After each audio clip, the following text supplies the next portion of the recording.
Komentari ini dijalankan sebagai langkah kami sebagai pelajar ijazah sarjana muda pendidikan pengkhususan dalam bahasa Melayu untuk memartabatkan lagi bahasa Melayu.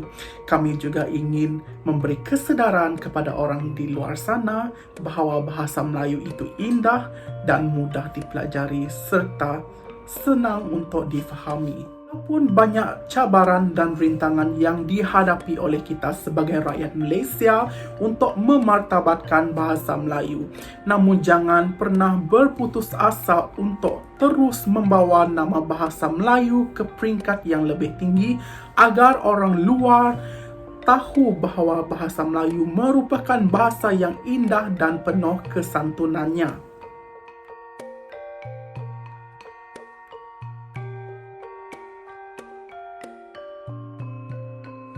Abad ke-13 merupakan waktu bermulanya zaman peralihan di Kepulauan Melayu dengan berkembangnya agama Islam ke rantau ini. Bahasa Melayu juga menerima pengaruh Islam dan Arab. Kegemilangan bahasa Melayu klasik boleh dibahagikan kepada 3 zaman penting iaitu zaman Kerajaan Melaka, zaman Kerajaan Aceh dan zaman Kerajaan Johor Riau. Pada zaman ini juga, bahasa Melayu digunakan dalam pentadbiran dan aktiviti perdagangan serta dijadikan sebagai lingua franca oleh para pedagang. Selain itu, bahasa Melayu juga dijadikan sebagai alat penyebaran agama Islam ke seluruh Kepulauan Melayu. Sebelum penjajahan British, bahasa Melayu telah mencapai kedudukannya yang tinggi. Bahasa Melayu juga telah dijadikan sebagai bahasa perantaraan, bahasa pentadbiran, bahasa kesusasteraan dan bahasa pengantar yang digunakan di pusat pendidikan Islam. Selepas Perang Dunia Kedua, British telah merubah dasar menjadikan bahasa Inggeris sebagai bahasa pengantar dalam sistem pendidikan.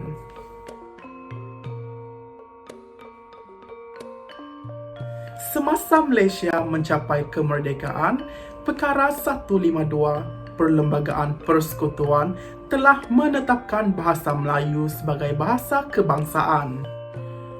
Akta Bahasa Kebangsaan 1963-1967 telah menetapkan bahasa Melayu sebagai bahasa rasmi negara Malaysia. Laporan Razak 1956 mencadangkan agar bahasa Melayu menjadi bahasa pengantar dalam sistem pendidikan negara dan menjadi alat utama perpaduan antara kaum.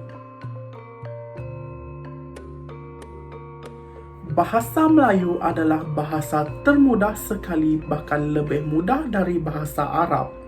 Hal ini telah disahkan oleh warga asing yang telah mempelajari bahasa Melayu. Bahasa Melayu juga mempunyai kosakata yang banyak hinggakan penuturnya sendiri tidak mengetahui kesemua kosakata bahasa mereka. Bahasa Melayu telah menjadi lingua franca masyarakat Nusantara walaupun di Nusantara banyak bahasa yang dituturkan. Namun, bahasa Melayu telah dipilih sebagai bahasa penyatu bangsa Nusantara.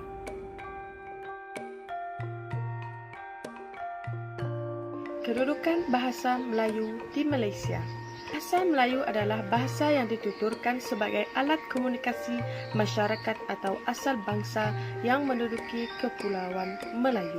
Seperti yang kita sedia maklum, bahasa Melayu mempunyai pelbagai peranan dan fungsi kepada diri dan masyarakat Malaysia. Umum mengetahui, bahasa Melayu merupakan bahasa kebangsaan. Bahasa Melayu telah dipilih menjadi bahasa kebangsaan untuk menunjukkan identiti Malaysia kepada seluruh dunia. Perpaduan antara kaum juga dapat dipamerkan oleh semua kelompok masyarakat kerana semua rakyat Malaysia fasih berbahasa Melayu, tidak kira apa bangsa, agama dan budaya. Dan pada masa kini juga, bahasa Melayu berperanan menjadi bahasa ilmu, di mana bahasa Melayu menjadi bahasa pengantar di sekolah dan juga di universiti. Ia digunakan oleh semua guru untuk menyampaikan ilmu pengetahuan kepada pelajar. Bahasa Melayu digunakan bagi menyelaraskan penggunaan bahasa yang digunakan di sekolah dan mudah difahami oleh semua kaum. Dalam pada masa yang sama, objektif pembelajaran dapat dicapai dengan baik dan cemerlang. Kepentingan sejarah bahasa Melayu kepada umum ialah agar kita tahu bagaimana proses bahasa Melayu disebarkan, dari mana wujudnya bahasa Melayu, dan agar kita dapat mengetahui akan sejarah keistimewaan yang ada pada bahasa Melayu. Dengan keistimewaan yang ada pada bahasa Melayu, kita sebagai pengguna bahasa Melayu mestilah akan merasa bangga kerana dapat bertutur dan memahami bahasa Melayu. Seperti yang kita ketahui, bahasa Melayu merupakan salah satu bahasa yang terbesar penggunaannya di dunia. Oleh itu, kita perlu memberi perhatian bahasa Melayu kepada umum kerana bahasa Melayu merupakan salah satu bahasa komunitas. Penggunaan bahasa Melayu dalam kalangan yang meluas akan dapat meneratkan hubungan silaturahim antara satu sama lain. Bukan itu sahaja, bahasa Melayu juga merupakan salah satu bahasa digunakan dalam urusan perniagaan. Dapat kita lihat dari sejarah pemerintahan Kesultanan Melayu Melaka lagi. Para pedagang yang ingin berdagang ke tanah Melayu akan menggunakan bahasa Melayu sebagai bahasa perhantar mereka dengan penduduk di tanah Melayu. Jadi tidak heranlah jika sesetengah pedagang dari luar negara masih fasih dalam berbahasa Melayu sehinggalah sekarang.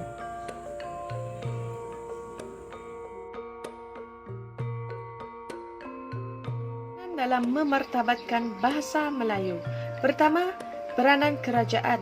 Peranan pihak Kementerian Pendidikan untuk menaik taraf kelulusan guru bahasa Melayu, di mana mereka mestilah menawarkan lebih banyak lagi peluang untuk bakal guru melanjutkan pelajaran di peringkat universiti.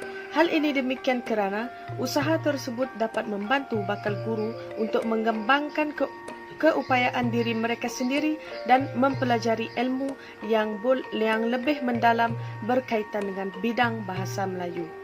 Terutama sekali, penguasaan teknik mengajar bahasa Melayu harus diberi perhatian kepada semua guru. Seterusnya, peranan guru. Peranan guru adalah menggunakan bahasa Melayu dengan betul semasa sesi pengajaran dan pembelajaran. Guru mestilah mengelak daripada menggunakan bahasa rojak semasa dalam kelas. Guru juga mesti melatih pelajar untuk berbahasa Melayu dengan betul supaya mereka dapat mengamalkannya baik semasa di sekolah maupun di luar kawasan sekolah. Dan akhir sekali, peranan pelajar. Pelajar mempunyai peranan dan tanggungjawab yang besar untuk memartabatkan bahasa Melayu. Golongan pelajar ini juga adalah merupakan golongan cerdik pandai yang sering melibatkan diri dalam aktiviti-aktiviti ilmu seperti seminar, pembentangan kertas kerja, pidato, forum dan pelbagai aktiviti yang melibatkan perbincangan, soal jawab, penerangan dan taklimat. Mereka seharusnya melibatkan diri dengan aktif agar boleh menggunakan bahasa dengan berhujah, memberi pandangan, ulasan dan apa sahaja yang membawa kepada pemantapan bahasa. Menerbitkan buku Seni dan Kandungan dalam Bahasa Melayu. Memperkasakan Dewan Bahasa dan Pustaka. Mewajibkan pengajaran sains dan matematik menggunakan bahasa Melayu. Selain itu, kerajaan juga perlu mewujudkan ujian kefasihan bahasa Melayu sebelum pelajar melanjutkan pengajian ke peringkat universiti. Seterusnya, aktiviti yang boleh dilakukan untuk menarik minat individu agar mencintai bahasa Melayu adalah kita boleh memulakan dengan sumbangan individu. Seorang individu yang berbahasa Melayu boleh berkomunikasi dalam bahasa Melayu di rumah ataupun di sekolah. Kita juga harus memupuk minat kita terhadap bahasa Melayu dan sering melibatkan diri kita dalam aktiviti bahasa di rumah. Sebagai seorang pelajar, kita harus menanam minat untuk mempelajari bahasa Melayu. Jika tidak, kita akan menghadapi kesusahan dalam pertuturan bahasa Melayu apabila kita telah menjejaki usia seorang dewasa. Untuk menanam minat ini, kita boleh menganjurkan permainan bahasa dengan keluarga dan saudara mara. Dan yang kedua, kita boleh melibatkan diri dalam komuniti kita seperti di sekolah atau badan-badan lain yang relevan. Contohnya di sekolah, kita boleh menimbulkan kesedaran tentang keistimewaan bahasa Melayu dan bagaimana ia melambangkan jati diri bahasa Melayu di dalam kelas. Kita boleh menjalani program sekolah seperti bengkel-bengkel yang mempromosikan bahasa Melayu.